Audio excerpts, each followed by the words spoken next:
আচ্ছা, আপনারা ফেসবুকে কি শুধুমাত্র ভিডিওই বানিয়ে যাচ্ছেন, মানে কোনো দিকে তাকাচ্ছেন না? যে যা ভিডিও বানাচ্ছে আপনিও সেটা বানাচ্ছেন, যেটা ভাইরাল হচ্ছে আপনি সেটা বানাচ্ছেন, যদি আপনারটাও ভাইরাল হয় কিংবা হয়তো বা আপনার কোনো একটা ভিডিও ভাইরাল হয়েছে কিংবা আপনি হয়তো কন্টেন্ট মনিটাইজেশন পেয়েছেন, কিন্তু তারপরের ভিডিওতে ভিউজ নেই, ইনকাম কোথা থেকে হবে? কন্টেন্ট মনিটাইজেশন পেলেই কি ইনকাম হবে? একদম না। তাহলে বিষয়টা হলো ভুলটা কোথায় করছেন? আপনাদের বুঝতে ভুল হচ্ছে একটা বিষয়, যে আমি কোনো একটা ভিডিও বানিয়ে ভাইরাল হয়ে গেলাম তার মানে এই যে আমার ইনকাম শুরু হয়ে গেল, আমি কন্টেন্ট মনিটাইজেশন পেলাম আমার ইনকাম শুরু হয়ে গেল। এটা পুরোপুরি ভুল ভাবনা।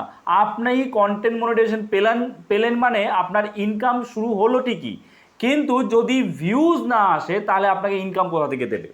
কিংবা আপনি কন্টেন্ট মনিটাইজেশন পাচ্ছেন না, আপনি একটার পর একটা ভিডিও বানিয়ে যাচ্ছেন, তাহলে আপনি বলুন এভাবে কি আপনি সাকসেস হবেন? আপনি কি সফল হবেন?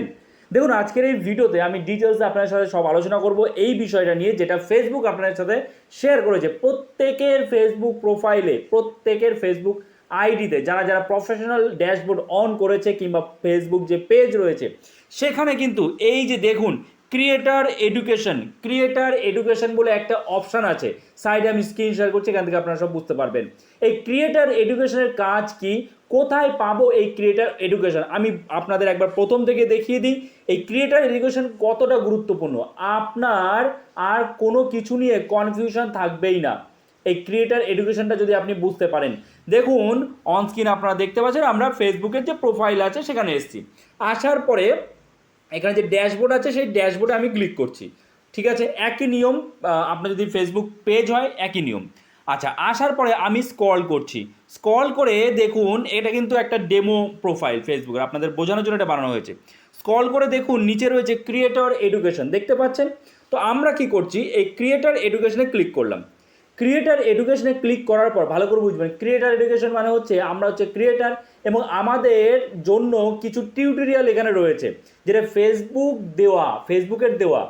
তাহলে এই টিউটোরিয়ালে তো আর কোনো ভুল থাকার কথা নয়, ফেসবুকের কথা তো আপনারা শুনবেন। দেখুন, এই যে এখানে আসার পরে দেখুন রয়েছে get started explore essential topics to help you make the most of your profile. তো আমরা এর ওপরে ক্লিক করব।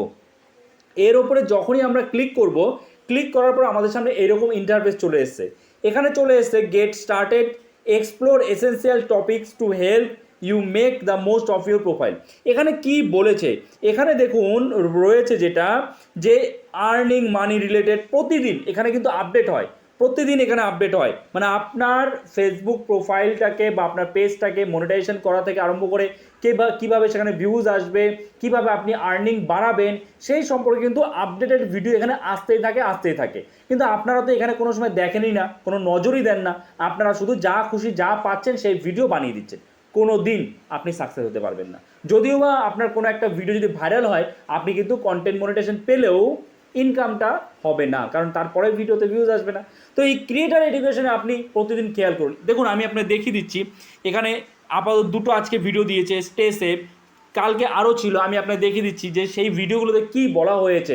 খুবই গুরুত্বপূর্ণ, ভালো করে বুঝবেন কী বলা হয়েছে, সেই কথা মতো যদি আপনি চলেন তাহলে আপনাকে কেউ আটকাতে পারবে না ফেসবুকে সফলতা পাওয়া থেকে।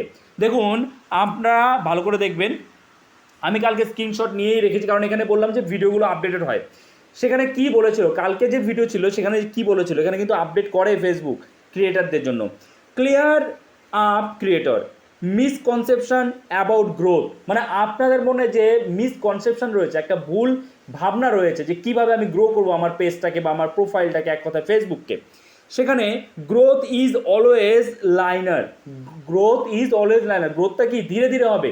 আপনি হঠাৎ করে বলেন কোনো একটা ভিডিও আমার ভাইরাল হয়ে গেল, বিরাট ভিউজ আসলো, তারপরে ভিডিও থেকে আমার ভিউজ আসবে, এটা সম্ভব হয় না। খুব কম ক্ষেত্রে দেখা যায়, এবং তাদের ক্ষেত্রেই দেখা যায় যারা একই ক্যাটাগরিতে ভিডিও ছাড়ছে। তাদের একই ক্যাটাগরির ভিডিও ভাইরাল হলো, সে আবার সেই ক্যাটাগরিতে ভিডিও ছাড়লো, সেটার উপরে কাজ করলো, তখন হয়।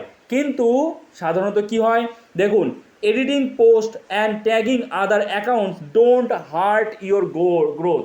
তো দেখুন, একদম পরিষ্কার বলে দিয়েছে আপনারা যে ভুলটা করছেন, যে খুব সুন্দর করে আপনি এডিটিং করছেন, ভালো কথা, এডিটিং তো আমাদের অবশ্যই করতে হবে, কিন্তু এডিটিং করুন, তারপরে এই যে ট্যাগিং সব থেকে ক্ষতিকর জিনিস। আপনি ভাবছেন আমি আমার বন্ধু বান্ধব যা কিছু আছে আমার ফেসবুকে সবাইকে যাকে আপনি চেনেন না তাকেও আপনি ট্যাগ করে দিচ্ছেন। আচ্ছা, যাদের ট্যাগ করলেন তারা কি আপনার ভিডিও দেখলো? দেখলো না তো। তাহলে যাদের ট্যাগ করলেন তারাই আপনার ভিডিও দেখছে না, তাহলে ফেসবুক কি বুঝবে যে আপনার ভিডিওটায় দম নেই, ইন্টারেস্টেড না আপনার ভিডিওর প্রতি। আপনি যাদের ট্যাগ করেছেন তারাই আপনার ভিডিও পছন্দ করছে না, তাহলে ফেসবুক কেন রিচ দেবে সেই ভিডিওটা আবার? কিংবা আপনার ভিডিও যাদের আপনি ট্যাগ করলেন প্রথমে তারা তো দেখতে পাচ্ছে, তারা তো বেশিক্ষণ দেখলো না ভিডিওটা, একটু দেখে বেরিয়ে গেল, তার মানে ওয়াচ টাইম কম হয়ে গেল। তাহলে রিচ কী হলো? ফেসবুক নিজে থেকেই কমিয়ে দেবে। তখন আলাদা করে ফেসবুক আর রিচ দেবে না। আমাদের কাজ কি? আমাদের কাজ ঠিকমতো কন্টেন্ট বানানো, আর ফেসবুক সেই কন্টেন্টের রিচ, সেই ভিডিও রিচ সঠিক অডিয়েন্সের কাছে পাঠাবে যারা ওই ধরনের ভিডিও দেখতে পছন্দ করে। এইটা আপনারা কেন বোঝেন না? কতবার বলেছি। দেখুন তারপরে দেখুন রয়েছে test content, find patterns and see what works best. আপনাকে কন্টেন্টগুলো টেস্ট করতে হবে। ধরুন আপনি বুঝতে পারছেন না, আপনার মধ্যে আপনি বিভিন্ন ধরনের কাজ পারেন করতে, ঠিক আছে, আপনার মধ্যে অনেক ধরনের দক্ষতা রয়েছে, আপনি কেমন ভিডিও বানাতে পারছেন, আপনাকে কিন্তু টেস্ট করতে হবে রেগুলার, যে কোন কন্টেন্ট আপনার অডিয়েন্সরা দেখছে, এটা কিন্তু আপনাকে বুঝতে হবে। যেগুলো দেখছে না, যে ধরনের কন্টেন্ট পছন্দ করছে না, সেগুলো ছাড়বেন না। সেই ক্যাটাগরিতে, যে ক্যাটাগরিতে মানুষ বেশি পছন্দ করছে আপনাকে দেখতে, যে ক্যাটাগরিতে আপনাকে ভালো মানায়, সেই ক্যাটাগরির সেম ক্যাটাগরির কন্টেন্ট, ওই ক্যাটাগরির উপরে আলাদা আলাদা টপিকের কন্টেন্ট আপনাকে কিন্তু ছাড়তে হবে, ঠিক আছে। আচ্ছা, এটা গেল। এরপরে দেখুন কি বলেছে এখানে, এরপরে বলেছে গ্রো ইউর রিচ।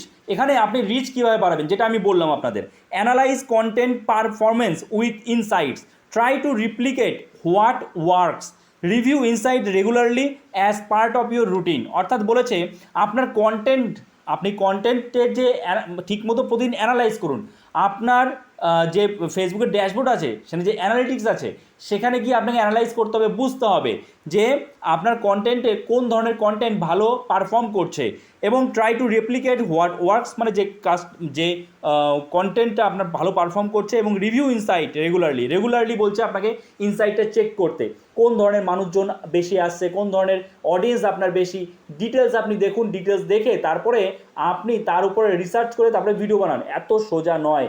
আপনি যদি প্রফেশনালি কাজ করতে চান, ফেসবুকের রিচ চান, ফেসবুকে সাকসেস হতে চান, তাহলে কিন্তু আপনাকে সময় দিতেই হবে, ঠিক আছে।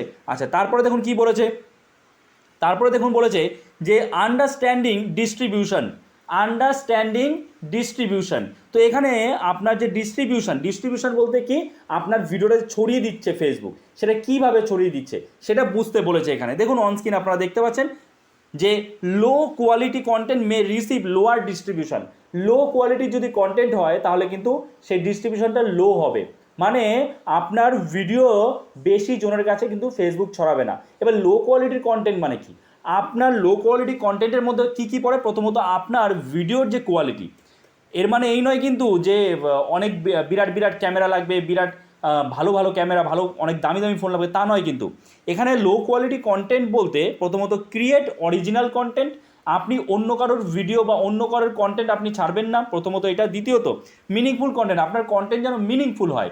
আর অবশ্যই লো কোয়ালিটি বলতে আপনি যদি 480 পিক্সেল 360 পিক্সেলের ভিডিও ছাড়েন, তাহলে কিন্তু ফেসবুক সেই ভিডিও ডিস্ট্রিবিউট ঠিকমতো করবে না। কিন্তু আপনি অ্যাটলিস্ট, আমি বলবো অ্যাটলিস্ট 1080 পিক্সেলে শ্যুট করুন ভিডিও, এবং অ্যাটলিস্ট ওই যখন এডিট করবেন সেটা যেন 1080 পিক্সেল থাকে, ঠিক আছে।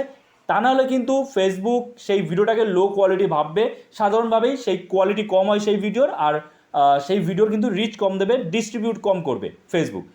আর যেটা বললাম যে ক্রিয়েট অরিজিনাল আর মিনিংফুল কন্টেন্ট, তো এই বিষয়গুলো অনেকবার বলেছি, আবার বলেছি। এবার ফেসবুক যেহেতু বলছে, এটা তো মানবেন আপনারা, এই কথাগুলো তো মানবেন। তাহলে এই ফেসবুকের কথা মতো এবার শুনুন একটু, চলুন। তা নাহলে কিন্তু কখনোই সাকসেস পাওয়া সম্ভব নয়। ওকে, আশা করছি আপনারা বুঝতে পেরেছেন, এবং প্রতিদিন আপনারা এই ক্রিয়েটার এডুকেশন যে আছে সেখানে গিয়ে দেখুন, প্রতিদিন একবার গিয়ে চেক করুন যে নতুন কি ভিডিও এসছে, নতুন কি ভিডিও দিয়েছে ফেসবুক, সেই মতো কাজ করুন, অ্যানালিটিক্স চেক করুন, এবং একভাবে কাজ করে যান, সাকসেস কিন্তু আসবেই। অবশ্যই এই ভিডিওটা এখানে শেষ করছি। আশা করছি এই ভিডিওটা আপনার জন্য যথেষ্ট হেল্পফুল হয়েছে, নতুন কিছু শিখতে পেরেছেন, জানতে পেরেছেন। তো অবশ্যই আপনাদের কাছে একটাই রিকোয়েস্ট থাকবে, অন্যদের সাথেও কিন্তু এই ভিডিওটা শেয়ার করে দেবেন, যাতে প্রত্যেকে এই বিষয় সম্পর্কে জানতে পারে, প্রত্যেকেই সাকসেস হতে পারে ফেসবুকে। ওকে, তো চলুন, দেখা হচ্ছে নতুন কোনো ভিডিওতে। সবাই ভালো থাকবেন।